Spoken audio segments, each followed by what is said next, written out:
कुछ बात हम कहना चाहते हैं, थोड़ा सुनिएगा ध्यान से। अभी अपने मन में ये बात हटा दीजिएगा कि हम किसके क्या हैं, ये सब हटाइए। पहले इंसान है हम लोग, हम सब ने शिव को अपना गुरु बनाया है। किसके कहने से बनाया है? अभी आपने जवाब दिया था, किसके कहने से बनाया है? साहब हरिंद्रानंद जी शिव के शिष्य के कहने से बनाया है। तो इसमें कहना किसका चलेगा? साहब का चलेगा। बात तो उन्हीं की चलेगी ना। तो 3 सूत्रों के अलावा उन्होंने और क्या बताया? और कुछ नहीं बताया। कहा कि 3 सूत्र करना ना सहायक है, मदद करता है। मूल तो है अस्थाई होना। मेरे मन में अस्थाई शिव शिष्य हो जाए, मूल यही है। लेकिन मदद करता है 3 सूत्र। अब 3 सूत्र जो है मदद के लिए, इसके अलावा साहब ने और कुछ नहीं कहा। फिर उन्होंने देखा कि भीड़ बढ़ गई। शायद आपको मालूम नहीं होगा, पहले जब शिव शिष्यता की शुरुआत हुई थी बहुत कम लोग थे। तो जब कार्यक्रम शुरू हुआ तो 2 दिवसीय होते थे।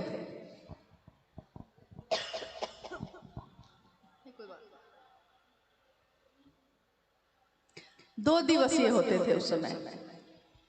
साहब उस समय 3 बार जाते थे शिव चर्चा के लिए, जैसे आज दोपहर में, फिर रात में, फिर कल होके दोपहर में।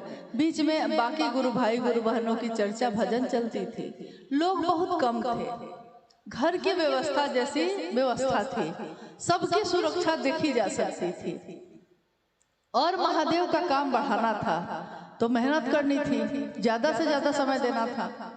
लेकिन जैसे ही संख्या बढ़ने लगी तो सबसे पहले साहब ने 2 दिवसीय कार्यक्रम बंद किए और उन्होंने 1 दिवसीय कार्यक्रम शुरू किए कि नहीं, अब से कार्यक्रम 1 दिन का ही होगा। अब कोई उस समय साहब से मिला, फिर बाद में वो मिला ही नहीं उनसे कभी। उस समय मिला जब 2 दिवसीय होते थे, बाद में मिला ही नहीं। तो नहीं मिला और लोग उसको बोल रहे हैं कि 2 दिवसीय मना हो गया है, तब भी वो किए जा रहा है, इसलिए कि फिर वो मिला ही नहीं उनसे। उसको लगा कि हाँ हम कर सकते हैं। 1 दिवसीय कार्यक्रम भी जब थोड़ा लंबे होने लगे तो साहब ने देखा कि अब संख्या और ज्यादा बढ़ गई। तो मान लीजिए कि इतने लोगों का रहना, खाना, सोना, पानी, शौचालय, इन सारी चीजों की व्यवस्था करना बहुत कठिन है। हो भी जाए अगर तो फिर गुरु बहनों की संख्या ज्यादा है और गुरु भाइयों की संख्या भी है। तो सुरक्षा का मामला तो दोनों के साथ है। सुरक्षित रहें हम। देखिए, अपने परिवार के लिए कोई ऐसा सोचता है, जिसको आपसे मतलब नहीं रहेगा वो रात भर आपको बैठाएगा और नचवाएगा और गवाएगा। लेकिन जिसकी आप बहन हैं, जिसके आप भाई हैं, जिसका आप परिवार है, वो आपकी सुरक्षा सोचेगा, वो आपका शुभ और भला सोचेगा। दूसरा क्यों सोचेगा? तो साहब ने सोचा। उन्होंने फिर ये निर्देश जारी किया, परिपत्र जारी किए गए थे उस समय कि कोई भी कार्यक्रम जो है दिवा काल में होंगे, यानी दिन में ही। अब सुबह से शाम तक के बीच में आपको जब सुविधा हो कर सकते हैं, लेकिन जब अंधेरा हो रहा है उससे पहले लोगों को छोड़ दीजिए ताकि लोग सुरक्षित अपने घर पहुंच जाएं। हमारी माँ है, हमारी बेटी है, हमारी बहन है, हमारा भाई है, वो सुरक्षित अपने घर चला जाए। यहाँ तक कि अगर किसी बहन का भाई भी उसके मायके जाता है और उसको लौटना है तो बहन को उससे प्यार बहुत है, वो चाहती है कि भाई और रुके, लेकिन देखती है कि रात होने वाली है और भाई को लौटना है, तो बहन जबरदस्ती उसको कहती है चले जाओ भैया, चले जाओ, समय पे घर पहुंच जाना, पहुंच के फोन करना कि सुरक्षित पहुंच गए कि नहीं, करती है कि नहीं? तो जो आपका अपना होगा वही न सोचेगा। साहब ने कहा अब हमको साहब की बात माननी है कि नहीं माननी है? साहब ने कहा है तो मानिएगा ना। साहब ने कभी नहीं कहा कि मुट्ठा का मुट्ठा अगरबत्ती जलाना। अरे क्यों जला रहे हैं? कभी कभी आरती या ये सब करने से किसी किसी की सारी जल गई। एक बच्चे के आंख में जो आरती कर रहे थे लोग मान नहीं रहे थे, आरती किए जा रहे थे। तो आरती जब होती है तो सब कोई आरती लेना चाहता है। एक गुरुबान के गोद में उसका बच्चा था, उस बच्चे की आंख में ही जलती हुई बत्ती गिर गई। साहब को बहुत कष्ट हुआ। उस दिन उन्होंने खाना नहीं खाया 2 दिन तक। यही सोचते रहे कि मेरे कहने को भी नहीं मानते लोग। आप कहिएगा उनकी पीड़ा क्या है? जब शिव शिष्यों का परिवार उनका अपना परिवार है तो उनकी पीड़ा ये है कि उनके लोग ही अब उनकी बात नहीं सुन रहे हैं। तो आपकी पीड़ा क्या है? क्या हम और आप इस रास्ते पे चले हैं किसी और के कहने से? तो हमको बात किसकी माननी चाहिए? किसमें हमारा आपका भला है? हमको उन्हीं की बात माननी चाहिए जिनके कारण से वो मेरे गुरु हुए हैं। फिर बाद बाकी काम में आप अपनी मर्जी चलाइए, आपकी जो मर्जी हो करिए। नहीं, इसलिए रात्रिकालीन चर्चाएं आप मत करिए।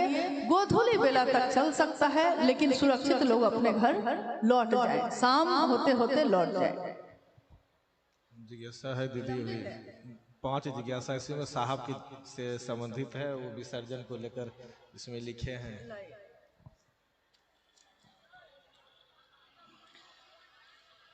ये पूरा का पूरा पत्र है, मतलब जिनका भी है।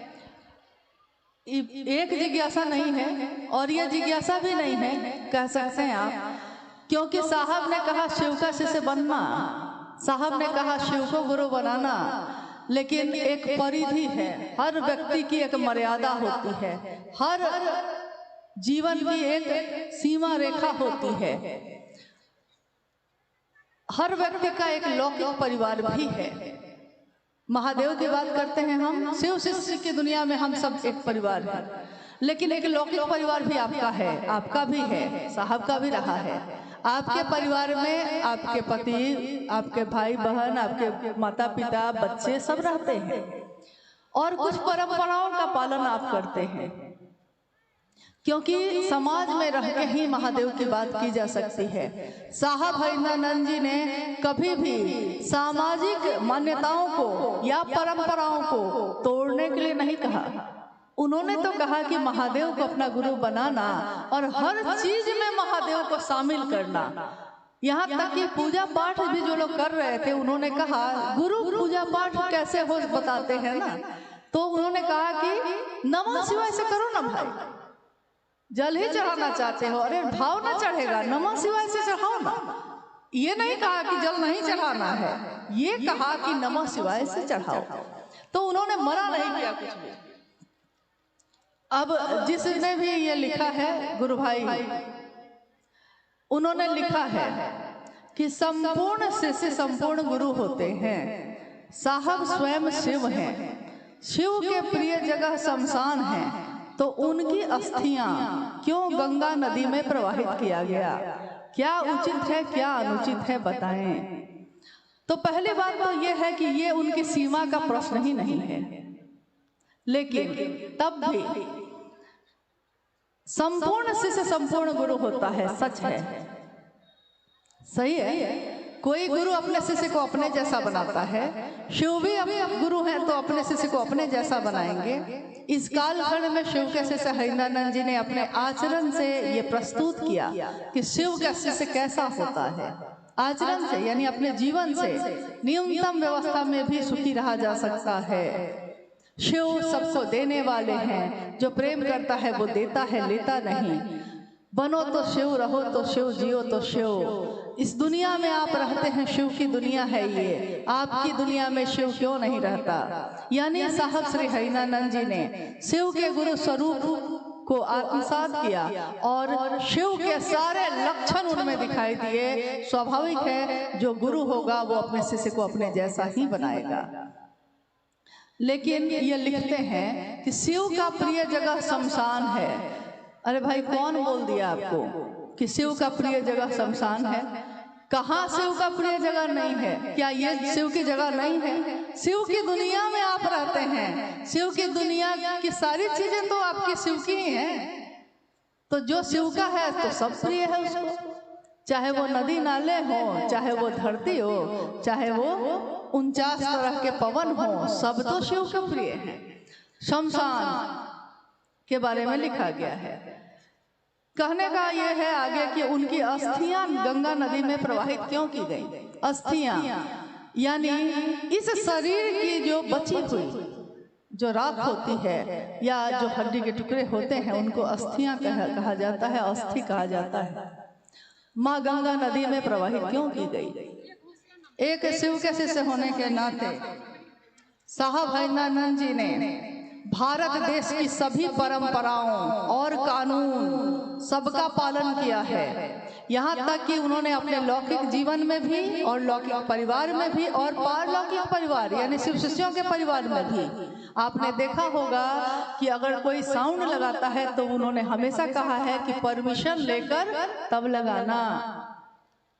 जन्म इस शरीर का होना और इस शरीर का शिवलिंग होना, तो इस शरीर की एक मर्यादा है, उस मर्यादा का पालन परंपरा के अनुसार जो उचित है वो होगा ही होगा। क्योंकि माँ नीलमानंद जी ने जब 2005 में 17 जून को वो शिवलिंग हुई थी तो सारी परंपराओं का पालन किया गया, लेकिन किस तरह किया जाए ये साहब ने उसी समय हम लोग को बता दिया था। उसी समय 2005 में ही साहब ने बता दिया था कि जो दिव्य आत्मा होती है, जो शिव का अंश होती है, उसके लिए आपको क्या करना चाहिए। तो हम लोगों को जो उन्होंने बताया था उनके लिए हम लोगों ने वही किया है। इसलिए उनके निर्देश या आदेश के बिना कुछ भी न हुआ है न होगा। अब है साहब का मतलब, दूसरी जिज्ञासा है। साहब का मतलब परमात्मा ईश्वर शिव होता है। फिर साहब को प्रथम शिव शिष्य क्यों संबोधित किया जाता है? जबकि प्रथम शिव शिष्या माँ भवानी है, राजमणि नीलमानंद है। देखिए आधा ज्ञान जो है बड़ा खतरनाक होता है। आधा ज्ञान से अच्छा है कुछ नहीं जानना, ये ज्यादा अच्छा है। कहावत है हम लोगों में, अधजल गगरी छलकत जाए। गगरी को या तो पूरा भर लीजिए या खाली रखिए, वो ज्यादा अच्छा है। लेकिन आधा रहेगा तो पूरे रास्ते छलकता ही जाता है। वही हो गया है, पहले पूरी बात को समझना चाहिए। और साहब की बातों को अगर आपने सुना है तो ध्यान से सुनिए। साहब ने इस शरीर में रहते हुए अंतिम संगोष्ठी में यह कहा कि परमात्मा जो है, जिज्ञासा ये आई थी और उस जिज्ञासा को संगोष्ठी में मैंने ही पढ़ा था। साहब मेरा एक है और न दूजो कोई। जो साहब को, यानी साहब को ही मैं कह रही थी ये बात कि जिज्ञासा ये है कि साहब मेरा एक है और न दूजो कोई। जो दूजा साहब करे वो दूजो कुल का होए। इसका क्या अर्थ है? तो साहब ने कहा कि जानते हैं साहब किसको कहते हैं? साहब परमात्मा को कहते हैं। साहब एक ही है यहाँ, साहब ईश्वर को कहते हैं। और उसके उत्तर में उन्होंने जो कहा, उससे पहले भी ये बात लोगों ने उस दिन सुनी है जरूर, लेकिन हम लोगों ने उनके मुंह से ये उत्तर जब मां नीलमानंद शरीर में थी 2003 में, उसी समय एक भजन वो गुनगुना रही थी। आपने शायद सुना होगा उस भजन को। आप लोग को भूख तो नहीं लगी है ना? लगी तो होगी। तो थोड़ी देर बात कर सकते हैं ना हम लोग?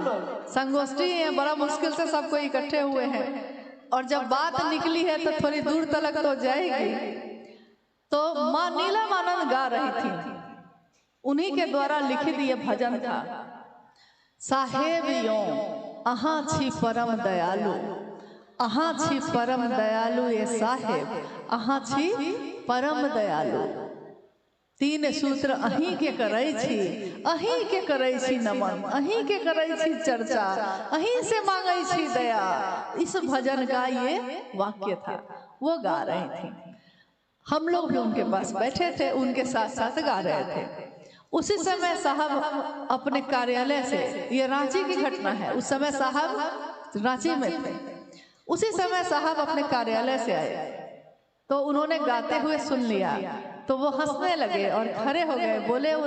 बोला उन्होंने कि नीलम जानती हैं साहब तो एक ही है, साहब तो महादेव है। और जब वो भोजन करके फिर कार्यालय चले गए दोपहर का, माँ नीलम आनंद जी ने कहा उस समय कि मुझको महादेव में और इनमें कोई अंतर नहीं लगता, क्योंकि जिसने शिव का भाव जगा दिया मेरे अंदर, मेरे लिए वो उससे कम भी नहीं।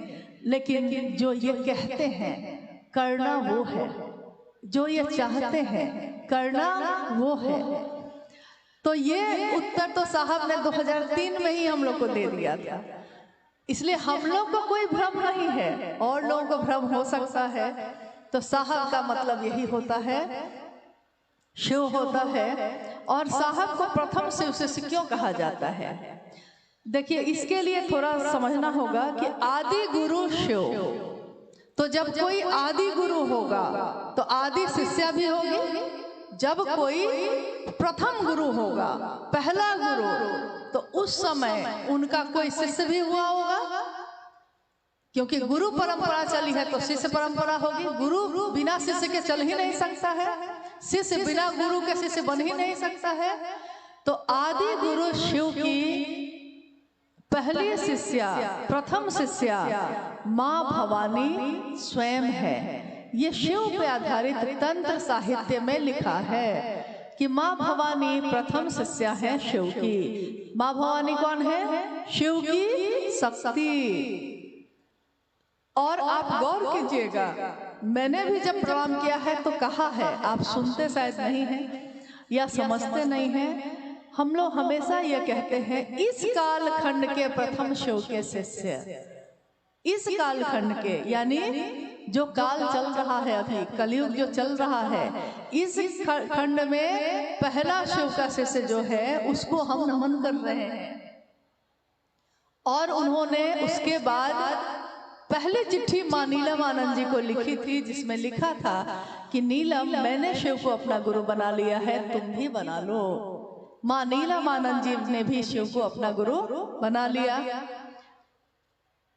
उसके बाद शिव शिष्यता बढ़ती चली गई। तो प्रथम शिष्या तो स्वयं माँ भवानी है। इस कालखंड के प्रथम शिष्य साहब हरिंद्रानंद जी हैं। यानी शिष्यों की श्रृंखला है जिसमें ये जो काल चल रहा है और जो महादेव का संदेश आया, जो आज भी कागज पे लिखा है, उपवन में सुरक्षित रखा गया है। उपवन जहाँ साहब का शरीर का अंतिम समय गुजरा है और जहाँ उस ऊर्जा का अनुभव आज भी हमारे आपके जैसे सभी शिव शिष्य करते हैं। तो जो ऊर्जा जहाँ है सो है, जो शाश्वत सत्य है सो है। किसी को सही लगे कि गलत लगे, लेकिन जहाँ सत्य है, सत्य तो सत्य होता है, उसकी अपनी चमक है, उसका अपना एहसास है तो है। तो वहाँ ये जो लिखा हुआ है अभी भी रखा है, जिसमें महादेव का संदेश जब आया था उसमें एक पंक्ति थी कि हरिंद्र की बताई विधा ही मनवंतरों तक के लिए पर्याप्त है।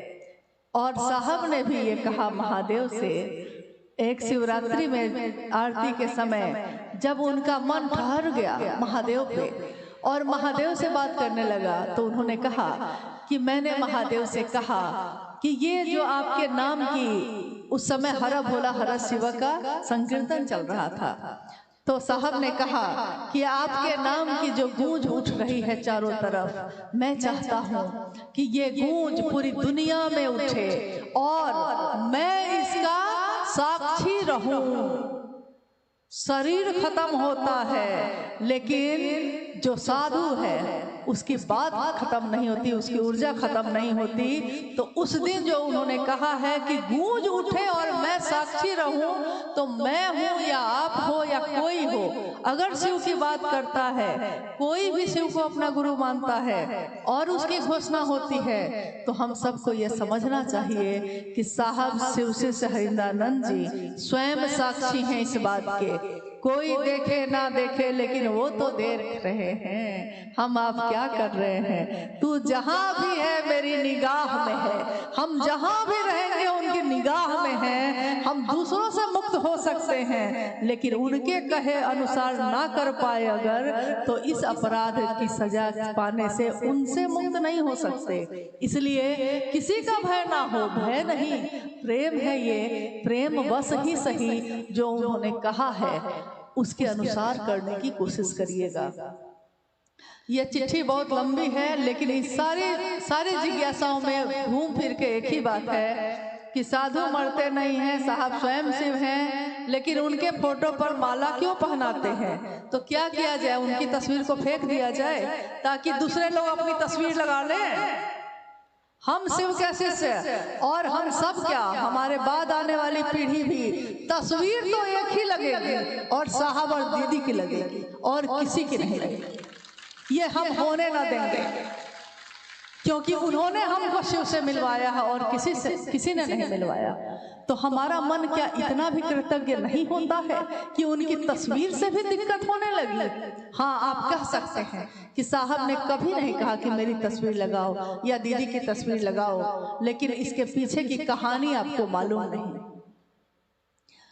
साहब के शरीर में रहते हुए जब माँ शिवलीन हुई 2005 में, माँ नीलमानंद शिवलीन हुई, कुछ लोगों ने जगह जगह कहना शुरू कर दिया कि नीलम दीदी की ताकत हम ही को मिल गई। कोई ये कहता, कोई ये कहता, यहाँ तक कि कुछ लोगों ने तो अपनी तस्वीर छपवा के बांटनी भी उस समय शुरू कर दी थी जब साहब शरीर में थे, उनकी आंखों के सामने इस तरह की बातें शुरू हुई।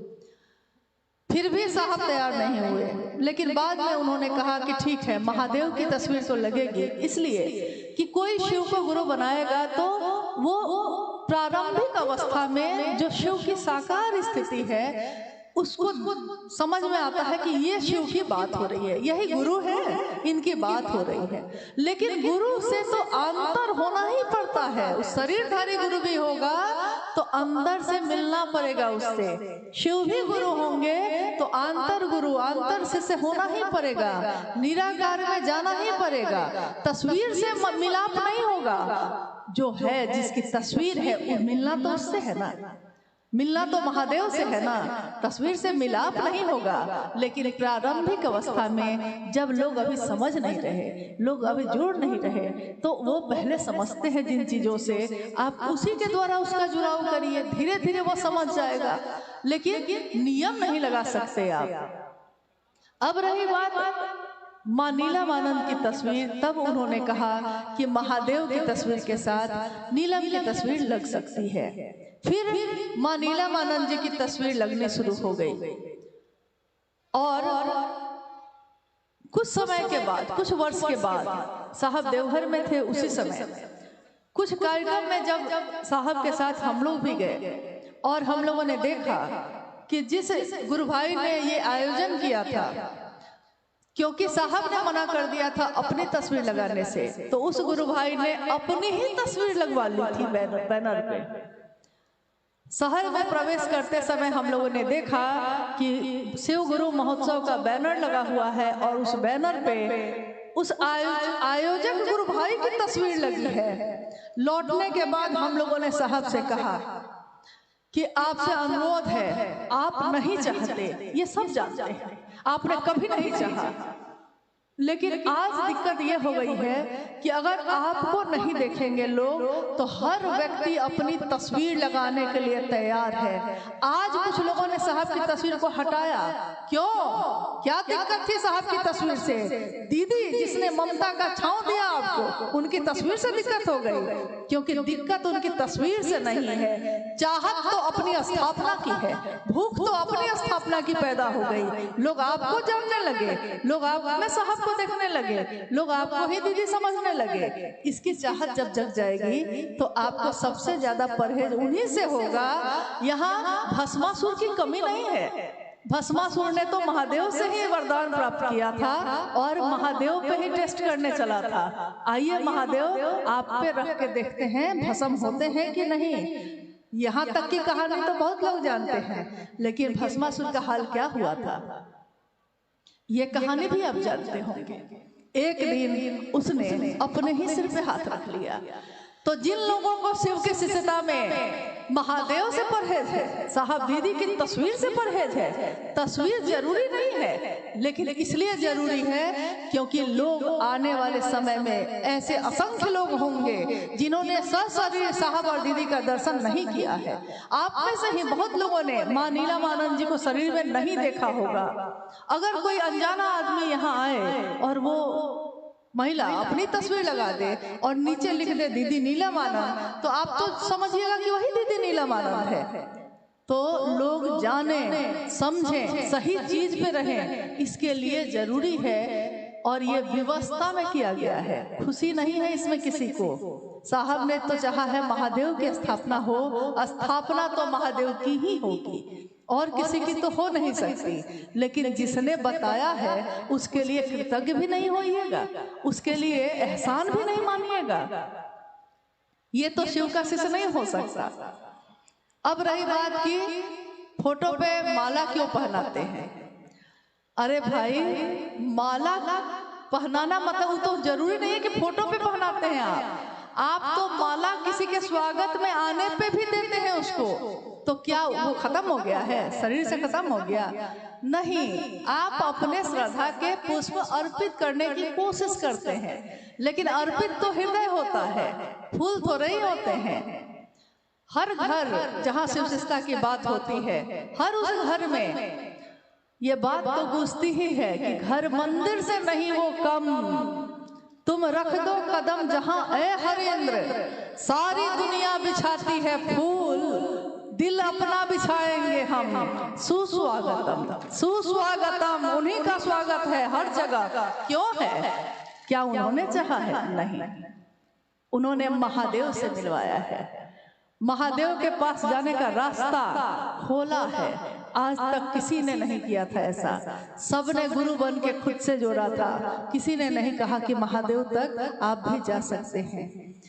जो शास्त्र नहीं पढ़ सके, जो संस्कृत के श्लोक नहीं पढ़ सके, जिनको पुरोहित गिरी करना नहीं आया, जो ज्योतिष ज्ञान नहीं जान सके, जिनको कर्मकांड नहीं आए, उन सारे लोगों को लोगों ने समझा दिया कि तुम्हारे पास पात्रता नहीं है, तुम महादेव से मिलो।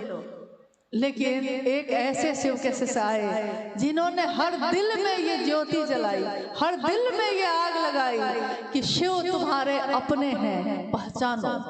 और जो अपना होता है उससे मिलने के लिए किसी औपचारिकता की जरूरत नहीं, किसी शिष्टाचार की जरूरत नहीं, उससे तो सीधे जाके मिल लिया जाता है। जो अपने हो तुम इसीलिए तो हाल सुनाने आया हो, अपने हो तुम इसीलिए फटकार सुनाने आया हो।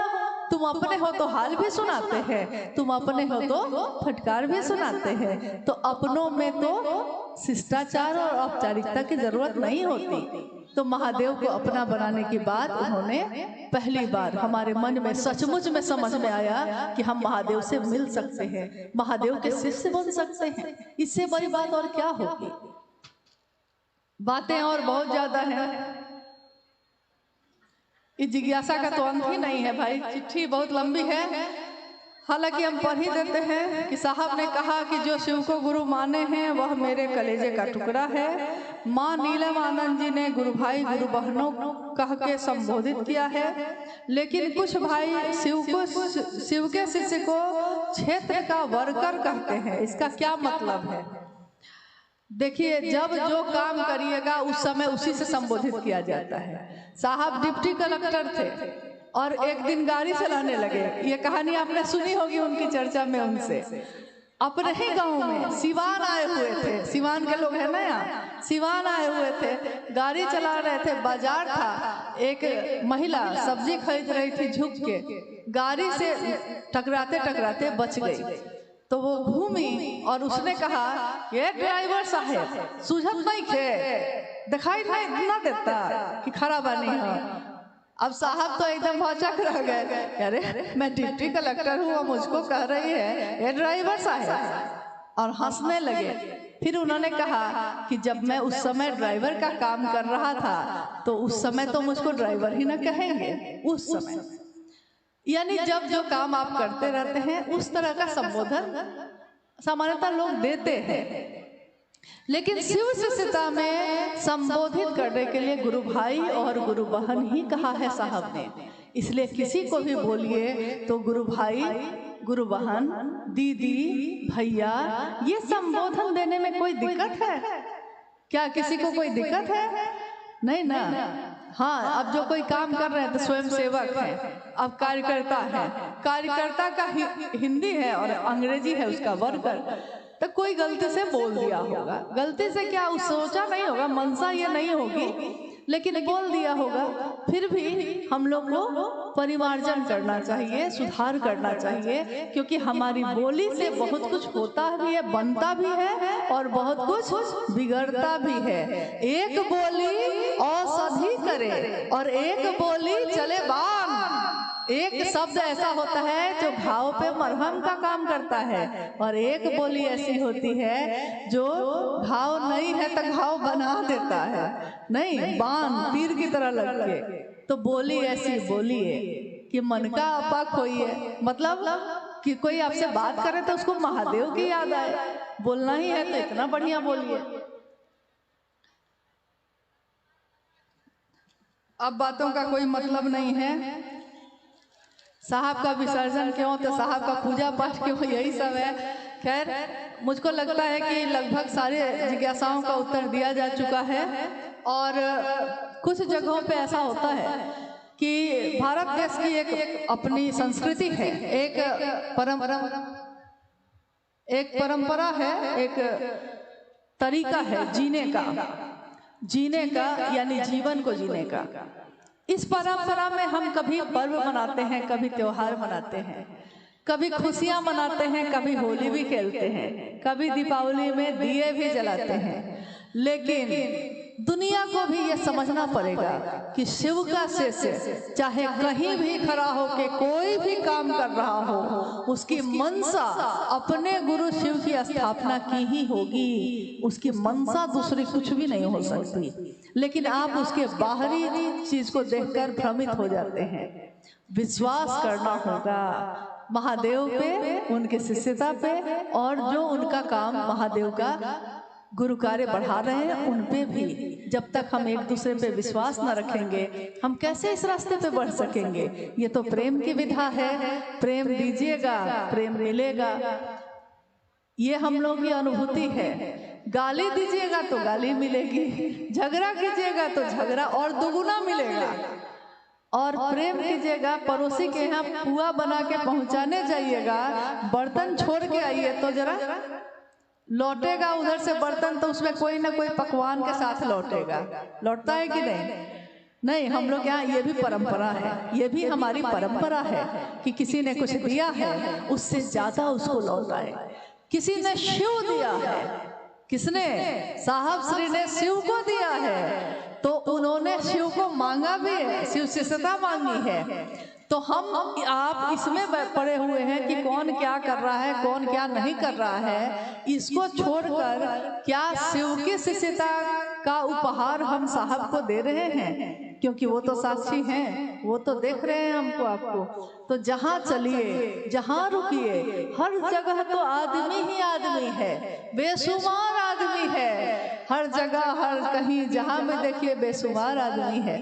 और हर जगह आपकी संभावना है महादेव की बात करने की। आपका इंतजार कर रहे हैं लोग, जाइए महादेव की बात करिए और अपने गांव में अपने आचरण से प्रस्तुत करिए इस बात को कि शिव शिष्यता क्या होती है। शिव शिष्यता में लोग शिव की बात करते हैं।